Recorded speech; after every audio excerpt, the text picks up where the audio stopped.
So, there I was, standing at my post in Outpost Meridian, thinking this would be just another boring rotation on Talos 9.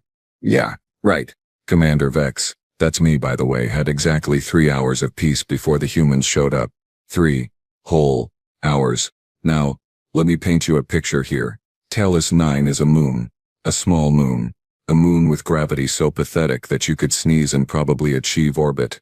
We're talking 0.23 standard Gs here, folks. My coffee floats more than it pours, and don't even get me started on what happens when you try to use the bathroom. Some things are just not meant to be done in low gravity, trust me on that one. Outpost Meridian sits right on the edge of the Kishar crater, which, sure, sounds impressive until you realize we're basically a glorified rest stop for cargo haulers and the occasional scientific team who got lost. My security detail consists of 8, count them, 8 soldiers. 8, we've got more people working in the cafeteria than protecting this place. But hey, what could possibly go wrong on a remote moon in the middle of nowhere, right? Wrong. So very, very wrong. The transmission came in at 0900 hours. Human diplomatic vessel requesting permission to dock. Routine trade negotiations, they said. Standard protocol, they said. Nothing to worry about, they said. And I, like an idiot, believed them. My second in command, Lieutenant Cora, a Xanthari with more sense than the rest of us combined, immediately pulled up every file we had on humans. Spoiler alert, it wasn't exactly comforting reading material. Death world species. Persistence hunters. Binocular vision. Endurance that makes no sense from an evolutionary standpoint. Oh, and apparently they're called the crazy ones in about 15 different languages across the galaxy. Fantastic. Commander, Cora said, her 3 eyes blinking in that way that meant she was seriously concerned. Perhaps we should increase security presence at the docking bay, for a diplomatic mission. I laughed. Actually laughed. Oh, past me, you naive, foolish creature. Sir, the reports say humans are, quote, unpredictable in their movement patterns. Their military tactics involve something they call running at their enemies, while screaming, on purpose. I waved her off. That's probably just propaganda. You know how these rumors get exaggerated. They're here for trade negotiations, not a fight. Besides, we're on a low-gravity moon. If anything, they'll be at a disadvantage stumbling around like newborn Quolix. Cora didn't look convinced, but she nodded anyway. I'll have teams stationed at checkpoints Alpha through Delta, just in case. You do that, I said, turning back to my console. I'm sure it'll be fine. Narrator's note. It was not fine. Not even a little bit fine. Not in the same galaxy as fine. The human ship came in smooth. I'll give them that. The Endeavor. A mid-sized diplomatic cruiser. Nothing fancy. Standard docking procedures. Everything by the book. For about 5 minutes I actually thought maybe, just maybe, this would be a normal day. Then the airlock opened, and out stepped Drevin Webb, human diplomat. Now, I'd seen images of humans before. We all had. But seeing one in person? Different experience entirely. They're tall. These creatures. Taller than they have any right to be. This Drevin fellow stood at least 2 full heads above me, with shoulders that looked like they could carry a small cargo container. His skin was this weird peachy tan color, and he had hair. Actual hair on his head. Brown stuff. Cut short and neat. Professional looking. But his eyes, oh those eyes. Forward-facing. Predator eyes. Both of them pointing in the same direction, tracking movement with this intensity that made my scales itch. You know how most civilized species have eyes on the sides of their heads, proper eyes that let you see threats from multiple angles? Not humans. No, they decided to go full hunter mode and just stare at you with both eyes at once. It's unsettling is what it is. Greetings, Drevin said, his voice coming out in that low rumble humans use for communication. I'm Drevin Webb, trade representative from the Terran Diplomatic Corps. Thank you for allowing us to dock. He smiled, showed his teeth, all of them. Just right there, in the open, a full display of bone-white crushing implements. In most cultures that's a threat display, but no, apparently humans do this when they're being friendly. Sure, makes perfect sense. Show everyone your weapons when you're trying to be nice. Commander Vex. I managed, extending my hand in the human gesture I'd practiced. His grip was firm. Too firm. I felt every single bone in my hand contemplate retirement. Beautiful facility you have here, Drevin continued, looking around the docking bay with those forward-facing nightmare eyes. I've never been to a low-gravity moon before. This should be interesting. Cora shot me a look. That look. The one that said, I told you so without actually saying it. Yeah, interesting was definitely one word for what was about to happen. Definitely not the word I would have chosen, but sure, let's go with interesting. So, the negotiations were going fine. Actually fine this time, not my usual sarcastic fine. Drevin sat in our conference room, reviewed the trade agreements, asked reasonable questions about shipping routes and tariff schedules. Boring stuff, safe stuff, the kind of stuff that doesn't result in incident reports. Then he asked to inspect the landing pad. Standard procedure, he explained, standing up from the table. We need to verify the pad can handle our heavy cargo vessels. Just a quick visual assessment. Measurements, structural integrity check. 15 minutes, tops. I should have said no. I should have told him we'd send our own team to do it. I should have done literally anything other than what I actually did, which was say, sure, no problem. Cora will escort you. Cora gave me that look again. You know the one. The look that says, Commander, are you experiencing some kind of mental breakdown or are you just naturally this stupid? It'll be fine, I told her quietly. Just stay with him. Make sure he doesn't trip over anything in the low gravity. These high-grav worlders always have trouble adjusting. Famous last words right there. Should have had them engraved on my tombstone. Drevin stepped into the airlock leading to the exterior landing pad. Cora followed, along with 2 security officers, Ren and Tolas. Good soldiers, both of them. Experienced, trained, completely unprepared for what was about to happen. I watched from the observation deck as the outer door opened. Talos 9's thin atmosphere meant they all had to wear breathers, these little masks that covered their mouths and noses. Drevin adjusted his, gave a thumbs up to Cora, which I guess meant he was ready, and stepped outside. That's when it happened. Drevin took one step. One single step. A normal walking stride. The kind you'd take going to get coffee or heading to your ship or literally any other mundane activity. Except, well, 0.23 gravity had other ideas. He launched into the air like he'd been fired from a cannon. I'm talking 6, maybe 7 meters straight up. Just, whoosh, gone. Airborne. His legs were still moving in a walking motion which made it look like he was running, in mid-air, toward nothing. Contact. Ren shouted into the comm. The human is airborne. Repeat, airborne. What? I stared at my screen. What do you mean airborne? He jumped, sir. Aggressive vertical maneuver. He's still going up. I switched to the external cameras. Sure enough, there was Drevin Webb, human diplomat, floating upward in a graceful arc about 7 meters above the landing pad.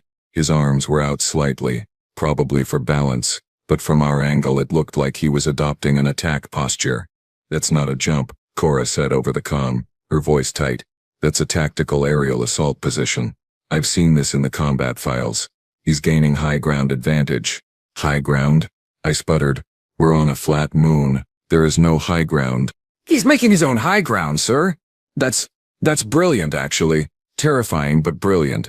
Drevin reached the apex of his arc and started coming back down. Slowly. Very slowly. Because again, 0.23 gravity.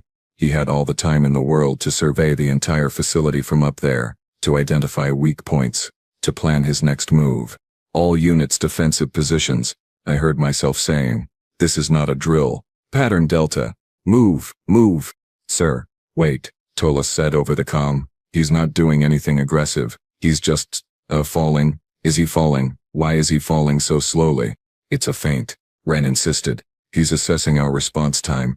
Drevin touched down, his knees bending to absorb the impact. Then, without even pausing, he took another step. Another step. Another casual, normal human walking step, and launched himself another 6 meters forward and 3 meters up. He's bounding. Cora shouted. Evasive maneuver pattern. He's using rapid repositioning tactics. Someone stop him. I yelled, which in retrospect was perhaps not my finest moment of command. How, sir? Ren asked, very reasonably. He's moving in 3 dimensions. We're trained for ground threats. Drevin landed again, 20 meters from where he'd started. Took another step. Another launch. He was covering ground at an absolutely ridiculous pace. Our security team was scrambling to keep up, trying to figure out where he'd land next. Is he heading for the communications array? Tolas asked, panic creeping into his voice. I checked the trajectory. Oh, stars above, he is. He's going for our comms. He's trying to isolate us. Should we engage? Cora asked. No, he's a diplomat. We can't just shoot a diplomat. even if he's clearly executing a pre-planned assault pattern. I watched Drevin take another bounding step, his human legs propelling him across the landing pad with what looked like practiced ease. I don't know, maybe he doesn't realize, maybe humans move like this normally. Sir, no species moves like this normally. This is advanced combat mobility. Drevin was now 30 meters away and still going. Each step sent him sailing through the air in these long, graceful arcs. He looked completely calm about it too, like this was just a regular Tuesday for him.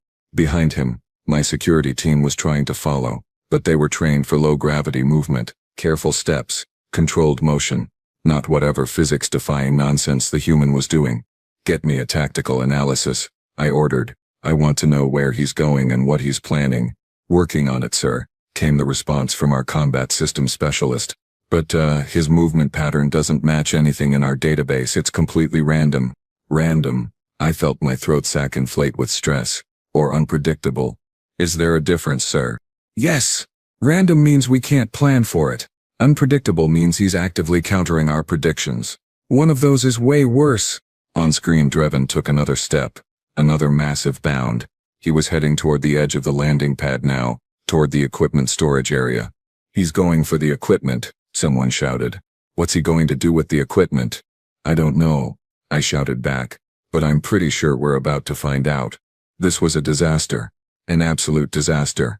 And it had been going on for maybe 90 seconds. We were so very, very doomed.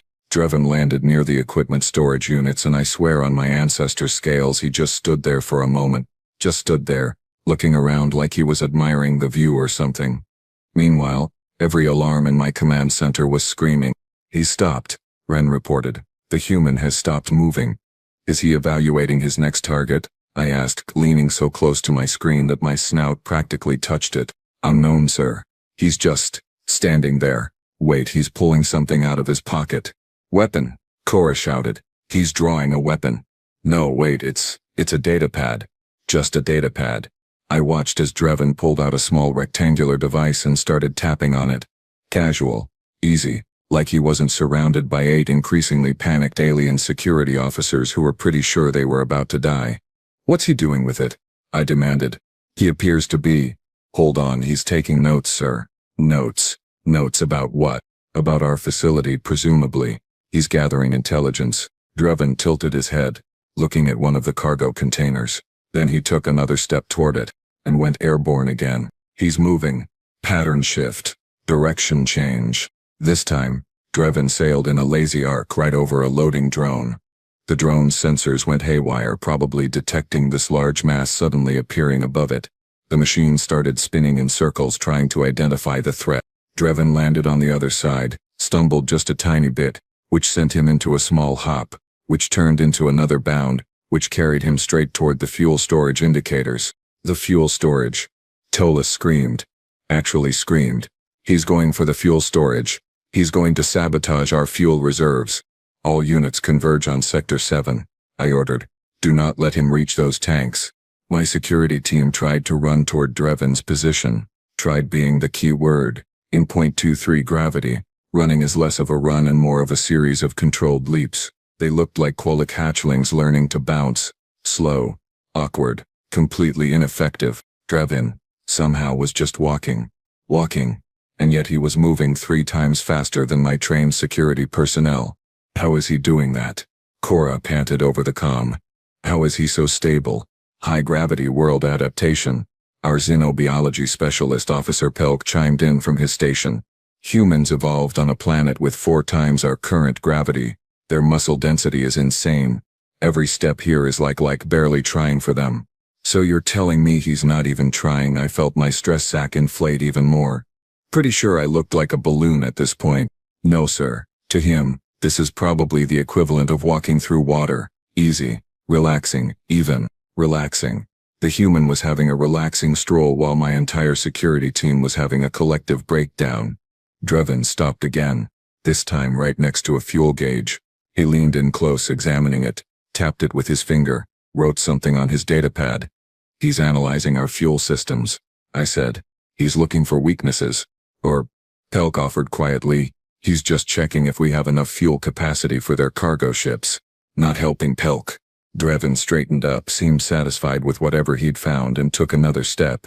This time he must have pushed off a little harder, 'cause he went up about 8 meters. 8.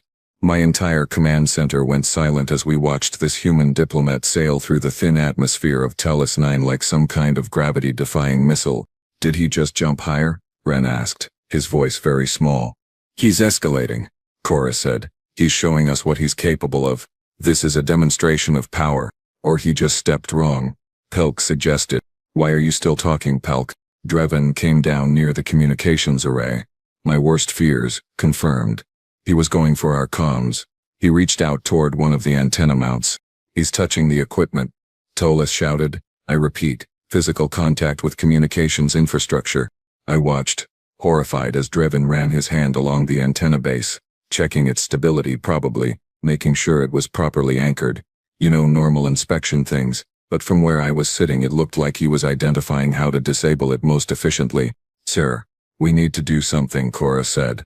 She'd finally caught up to Drevin's position, but she was keeping her distance. Smart. We can't just let him examine our entire facility. He's a diplomat on an approved inspection, I said. What am I supposed to do, tackle him? Can we tackle him, sir? I mean physically. Would that even work? Good question. Drevin had to weigh at least twice what any of us weighed, possibly more, and that was before accounting for the muscle density that Pelk kept going on about. Negative, Pelk said, because apparently he was just listening to everything now. Human bone structure is significantly denser than ours. Tackling him would be like tackling a cargo container. You'd break before he would. Wonderful. Just wonderful. Drevin finished examining the antenna and pulled out a small device from another pocket. For a moment, every weapon in my facility automatically targeted him. Then we realized it was just a measuring tool. He was measuring the antenna height. He's calculating angles. Someone shouted, attack angles, firing solutions, or antenna height for clearance requirements. Pelk countered. Pelk, I swear if you don't stop being reasonable right now. Drevin took another step, another bound, this time toward the main building, toward us. He's coming this way, Ren said. The human is approaching the command center. I could see him through the observation window now, getting closer with each impossible leap. His expression was calm, interested, maybe even happy, hard to tell with human faces. They're so flat and mobile, expressions just sliding around on there like they can't make up their minds. Should we lock down the building? Someone asked, and trap ourselves inside with no escape route? Great plan. Drevin was now about 50 meters away. 45, 40, each step covering an absurd amount of ground. My security team was scattered across the landing pad trying to regroup, trying to figure out how to even begin to intercept something that moved like that. Tactical analysis, I barked. Where's my tactical analysis? Still processing, sir. His movement pattern is it's fractal. Each step seems random, but they're all connected somehow. We've never seen anything like it. Fractal? What does that even mean? It means we have no idea where he's going next, sir. Drevin was at 30 meters now. I could see him clearly. He had this slight smile on his face. Actually looked like he was enjoying himself, having fun, while my entire command staff was on the verge of a collective panic attack. 20 meters. Sir, orders, Cora asked. 15 meters. I don't know. Just keep monitoring him, and someone get me a direct line to Terran command. I need to know if this is normal human behavior. 10 meters. Drevin stopped, looked right at the observation window, right at me, and waved. Just waved, friendly little hand gesture, like we were neighbors and he was saying hello. He's identified the command center, Cora said quietly. He knows where we are. Of course he does, I muttered. Of course he does. Drevin consulted his datapad again, made a few more notes, and then, to my absolute horror and slight relief, he turned around and started bounding back toward his ship. He's retreating, Tola said, returning to his vessel, or he's completed his reconnaissance and is returning to report, Cora suggested darkly. I watched Drevin make his way back across the landing pad in those same impossible leaps, covering in 30 seconds what would take us 5 minutes to walk. This is fine, I said to nobody in particular. This is completely fine. We just watched a human diplomat conduct a full facility assessment in under 10 minutes while moving like some kind of physics-ignoring nightmare creature. Totally fine. Normal day. Nothing to worry about. Pelk cleared his throat. Sir, if I may, I don't think you was. Not now, Pelk. Not now. Okay, so, here's where things went from bad to catastrophically embarrassing.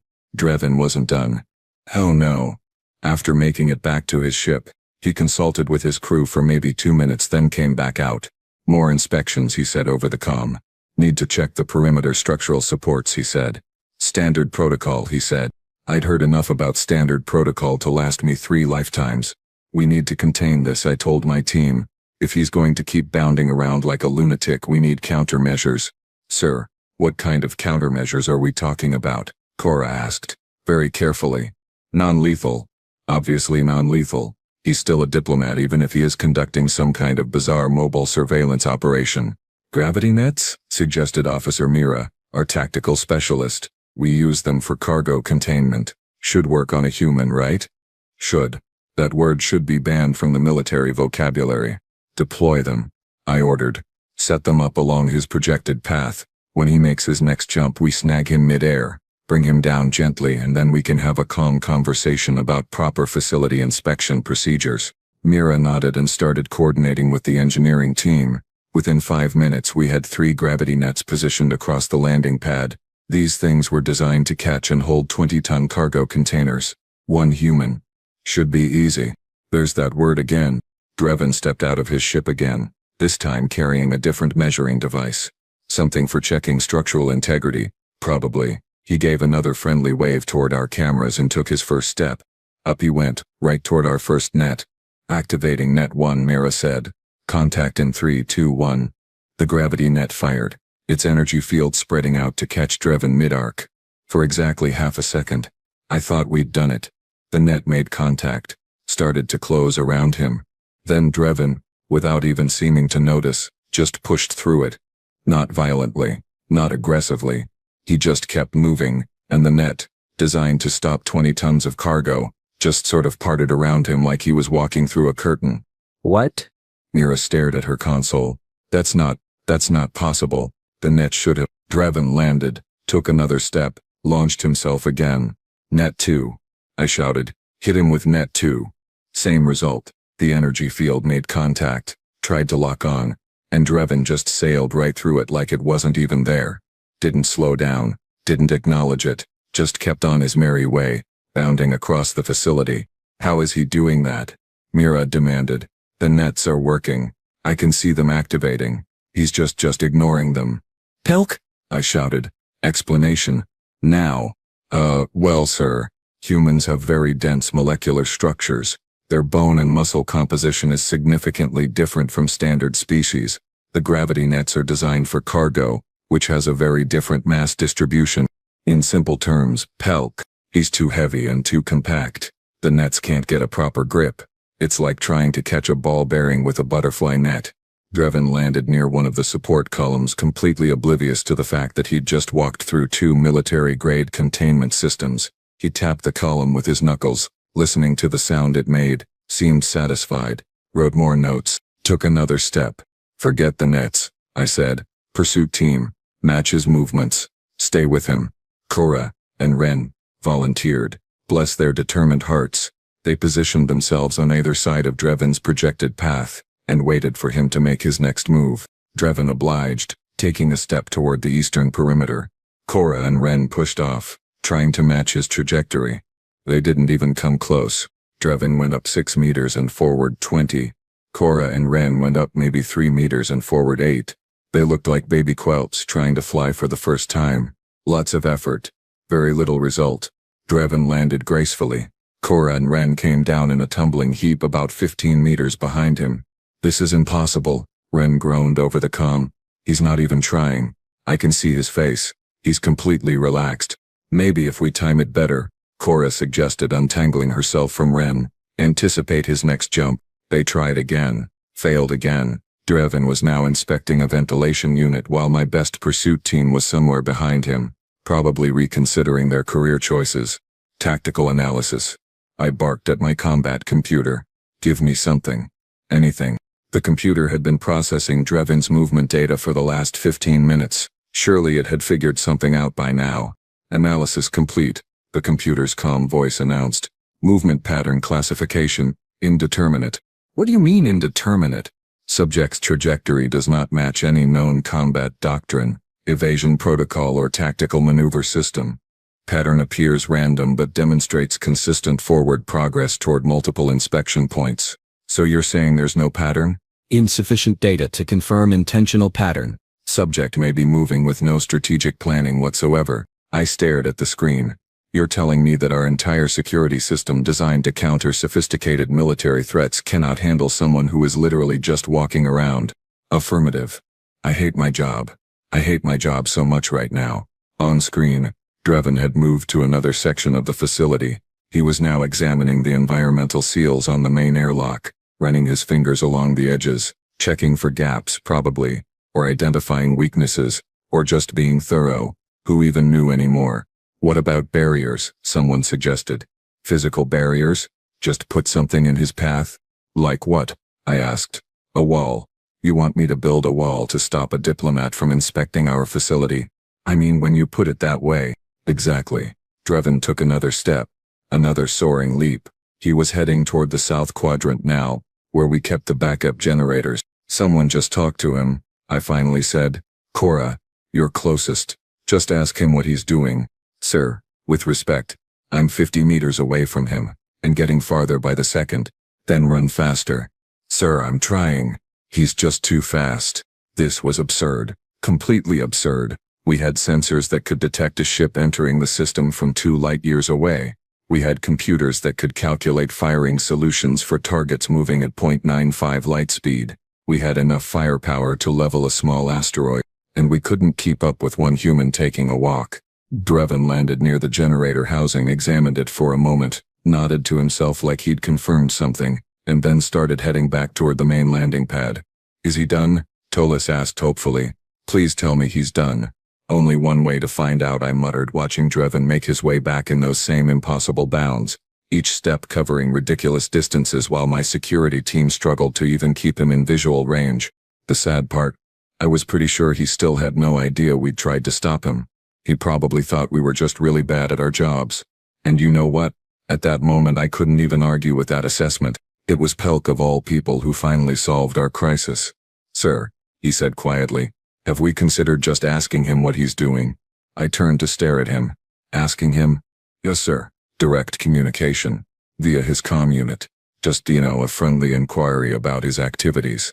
The entire command center went silent. 27 trained military personnel, and not one of us had thought to simply call the human and ask what he was up to. Cora, I said slowly, open a channel to Drevin Webb. Yes, sir. Channel open. I cleared my throat.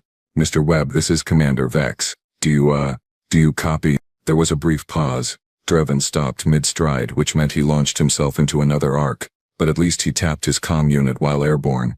Commander Vex. Yes, I copy. Is everything all right? You sound stressed. Stressed. I'd aged 17 years in the last 20 minutes. Mr. Webb, I need to ask you a question. What exactly are you doing out there? Another pause. Longer this time. Drevin landed, stumbled slightly, corrected himself with a small hop. I'm conducting the facility inspection, like I mentioned earlier, checking structural integrity, fuel capacity, communications equipment, all the standard items on the safety checklist.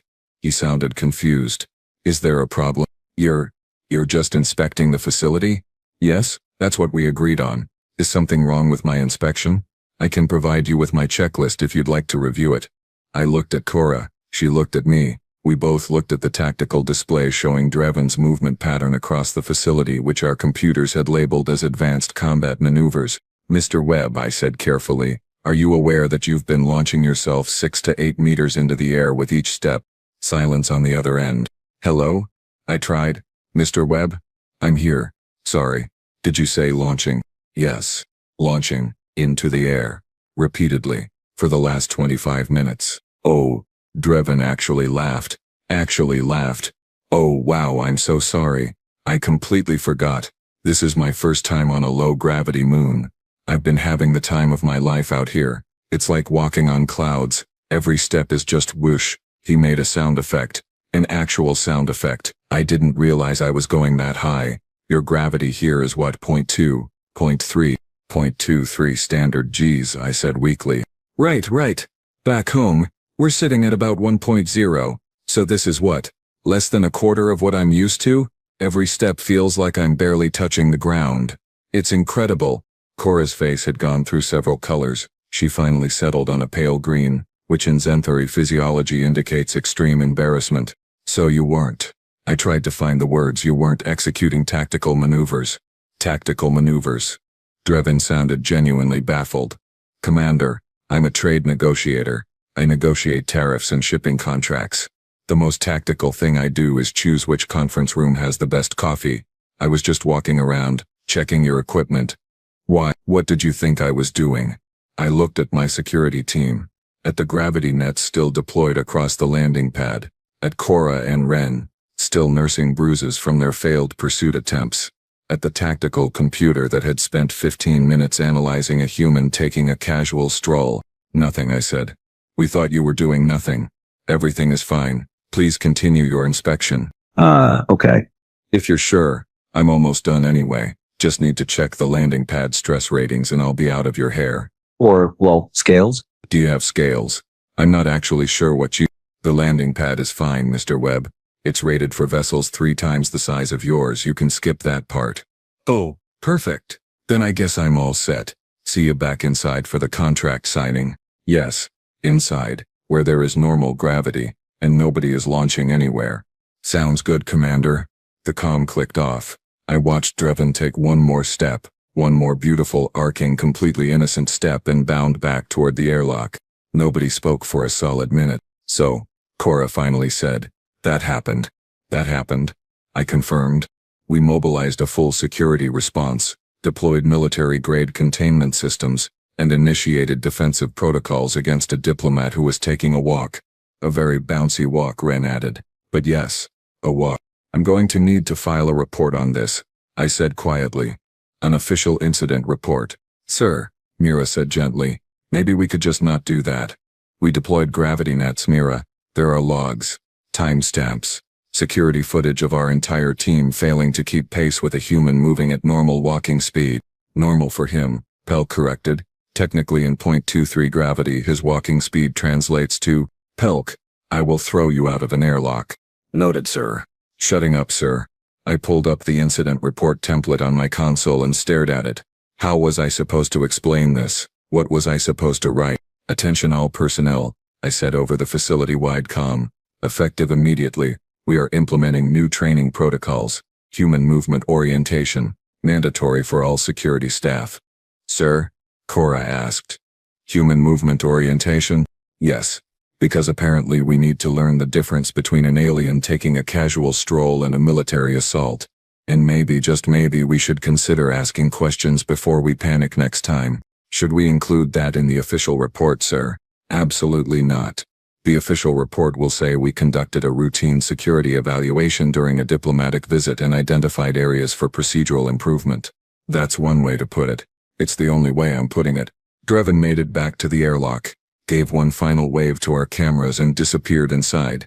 20 minutes later he was back in the conference room, completely dry, completely calm, ready to sign trade agreements like he hadn't just given my entire security team a collective nervous breakdown. Great facility you have here, Commander, he said, shaking my hand again with that bone-crushing grip.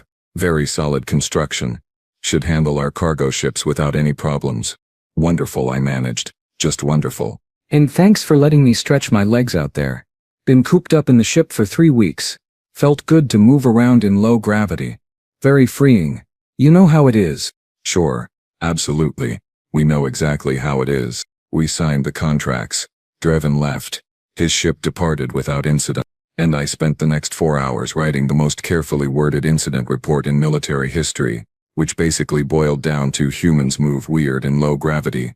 We panicked. Nobody was hurt except our pride. Please send better training materials. 3 weeks later, every security officer in our sector received a data packet titled Human Locomotion in Variable Gravity Environments, a comprehensive guide. The first line read, "If you see a human bouncing, they are probably just walking. Do not panic." Probably. They had to include probably, because with humans you just never know. But at least now, when the next human diplomat shows up and starts bounding around like gravity is a suggestion rather than a law, we'll know what's happening. Probably. I hate that word.